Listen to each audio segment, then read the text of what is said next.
श्री सूर्यसहस्रनामस्तोत्रम्।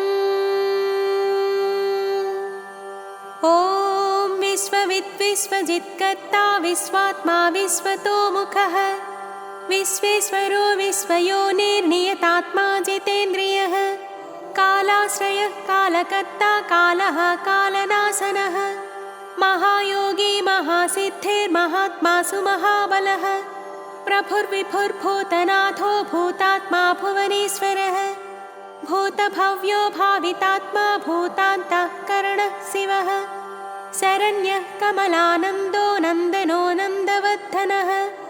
वरेण्यो वरदो योगी सुसंयुक्तः प्रकाशकः प्राप्तयानः परप्राणः भूतात्मा प्रयतप्रियः नयः सहस्रपात् साधु दिव्यकुण्डलमण्डितः अव्यङ्गधारी धीरात्मा सविता वायुवाहनः समाहितमतिदाता विधाता कृतमङ्गलः कपर्ती कल्पपात्रुद्रः सुमना धर्मवत्सलः समायुक्तो विमुक्तात्मा कृतात्मा कृतिनाम्बरः अविचिन्त्य वपुः श्रेष्ठो महायोगी महेश्वरः कान्तः कामारिरादित्यो नियतात्मा निराकुलः सप्तसप्तिरचिन्त्यात्मा महाकारुणिकोत्तमः सञ्जीवनो जीवनाथो जियो जीवो जगत्पतिः अयुक्तो विश्वनिलयः संविभागे वृषध्वजः वृषाकपिः कल्पकर्ता कल्पान्तकरणो रविः एकचक्ररथो मौनी सुरथो रथिनाम्बरः सक्रोधनो रश्मिमाली तेजो राशिर्विभावसुः दिव्यकृत्तिनकृद्देवो देवदेवो दिवस्पतिः दीननाथो हरो होता दिव्यबाहुर्दिवाकरः यज्ञो यज्ञपतिः पूषा स्वर्णरेता परावरः परापरज्ञस्तरणीरंशुमाली मनोहरः प्राज्ञः प्राज्ञपतिः सूर्यः सविता विष्णुरंशुमान् सदा गतिर्गन्धवहो विहितो विधुरासुगः पतङ्गः पतगः स्थाणुर्विहङ्गो विहगोवरः हर्यश्वो हरिताश्वश्च हरिदश्वो जगत्प्रियः त्र्यम्बकः सर्वदमनो भावितात्माभिषग्वरः आलोककृल्लोकनाथो लोकलोकनमस्कृतः कालः कल्पान्तको वह्निस्तपनः सम्प्रतापनः विलोचनो विरूपाक्षः सहस्राक्षः पुरन्दरः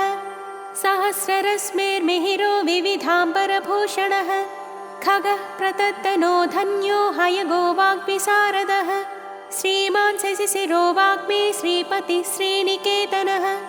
श्रीकण्ठः श्रीधरः श्रीमान् श्रीनिवासो वसुप्रदः कामचारी महामायो महोग्रो विदितामयः तीर्थक्रियावान् सुनयो विभक्तो भक्तवत्सलः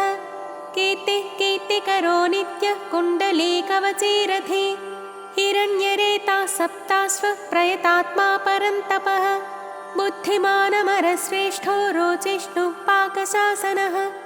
समुद्रो धनदो धाता मन्धाता कल्मषापहः तमोग्नोध्वान्तः वह्निर्होतान्तकरणो गुहः पशुमान् प्रयतानन्दो भूतेशः श्रीमताम्बरः नित्योदितो नित्यरतः सुरेशः सुरपूजितः अजितो विजितो जेता जङ्गमस्थावरात्मकः जीवानन्दो नित्यगामी विजेता विजयप्रदः पज्जन्योऽग्निस्थितिस्थेयः स्थविरोधः निरञ्जनः प्रद्योतनो रथारूढः सर्वलोकप्रकाशकः ध्रुवो मेषी महावीर्यो हंसः संसारतारकः सृष्टिकर्ता क्रियाहेतुर्मार्तण्डो मरुतां पतिः मरुत्वान्दहनस्त्वष्टा भगो भर्गोर्यमाकपिः वरुणेशो जगन्नाथः कृतकृत्यः सुलोचनः विवस्वान् भानुमान् कार्यः कारणस्तेजसां निधिः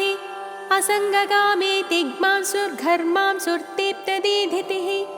सहस्रदीधिर्प्रत्नः सहस्रांशुद्दिवाकरः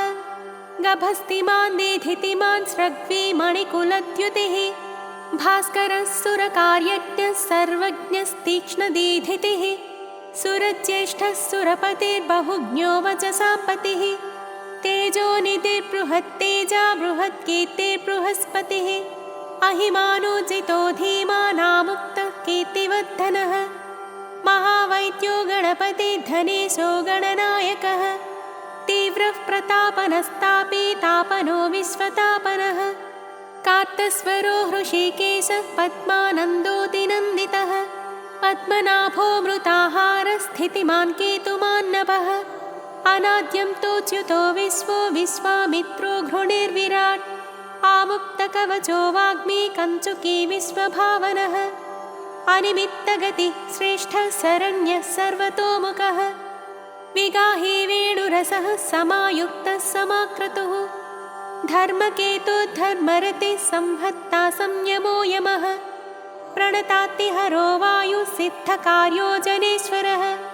नभो विगाहनः सत्यः सवितात्मा मनोहरः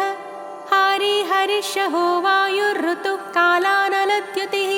सुखसेव्यो महातेजा जगतामेककारणम् महेन्द्रो विष्णुतः स्तोत्रं स्तुतिहेतुः प्रभाकरः सहस्रकर आयुष्मान् रोगदः सुखदः सुखी व्याधिः सुखदः सौख्यं कल्याणं कलतां वरः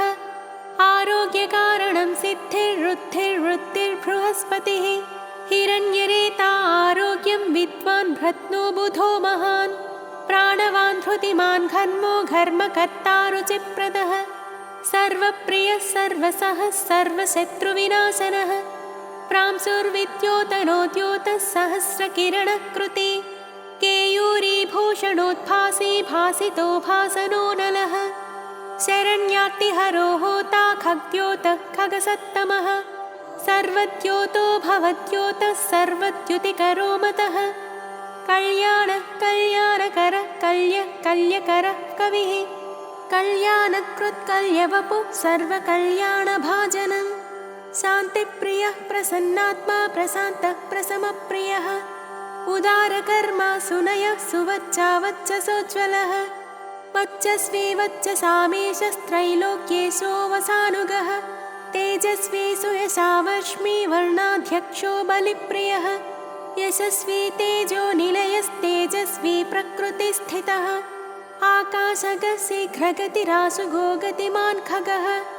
गोपतिग्रहदेवेशो गोमानेकः प्रभञ्जनः जनिता प्रजनो जीवो दीपः सर्वप्रकाशकः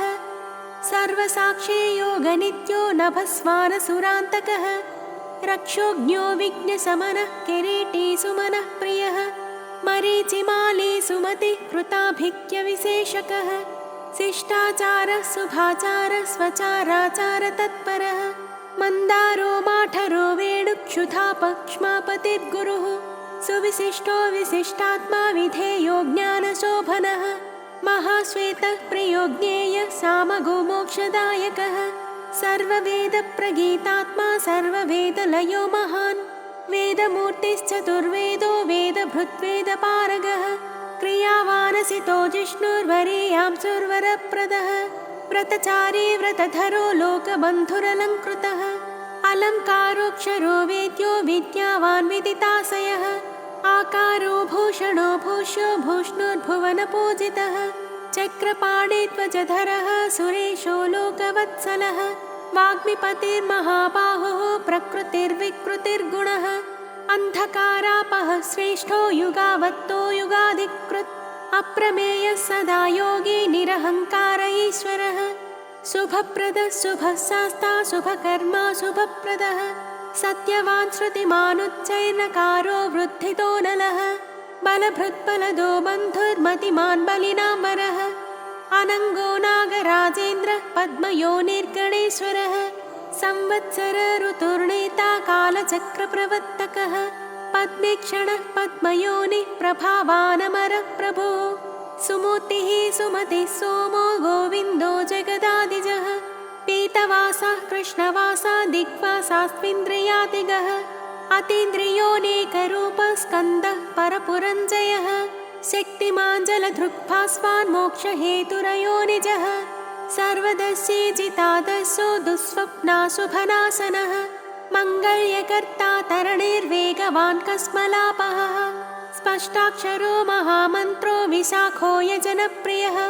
विश्वकर्मा महाशक्तिर्द्युतिरेशो विहङ्गमः विचक्षणो दक्ष इन्द्रः प्रत्यूषः प्रियदर्शनः अखिन्नो वेदनिलयो वेदविद्विदिताशयः प्रभाकरो जितरिपुः सुजनोरुणसारथिः कुनासी सुरतस्कन्दो महितोऽभिमतो गुरुः ग्रहराजो ग्रहपति ग्रहनक्षत्रमण्डलः भास्करः सततानन्दो नन्दनो नरवाहनः मङ्गल्यचारुचरितः सेनः सर्वव्रतो व्रती चतुर्मुखः पद्ममाली पूतात्मा प्रणतात्तिः अकिञ्चनः सतामीशो निर्गुणो गुणवान् शुचिः सम्पूर्णः पुण्डरीकाक्षो विधेयो योगतत्परः सहस्रांशु क्रतुमतिः सर्वज्ञः सुमतिः सुवाक् सुवाहनो माल्यदामा कृताहारो हरिप्रियः ब्रह्मा प्रचेता प्रतितः प्रयत्नात्मा स्थिरात्मकः शतविन्दुः शतमुखो गरीयाननलप्रभः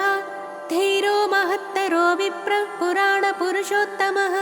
विद्याराजाधिराजो हि विद्यावान् भूतिदः स्थितः अनिर्देश्य वपुः श्रीमान् विपाप्मा बहुमङ्गलः स्वः स्थितः सुरथः स्वर्णो मोक्षदो बलिकेतनः निद्वन्द्वोद्वन्द्वः स्वर्गः सर्वगः सम्प्रकाशकः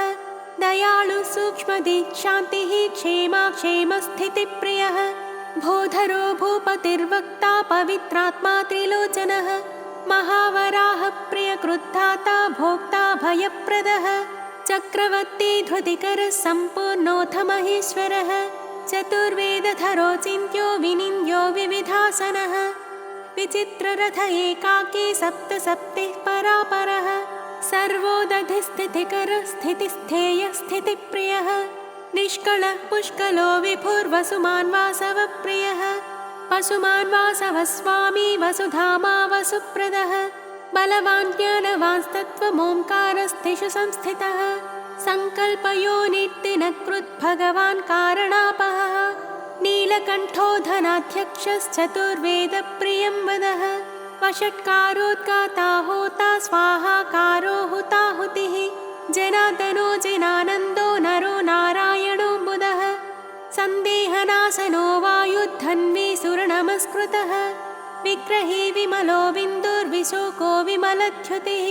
द्युतिमान् द्योतनो विद्युद्विद्यावान् विदितो बली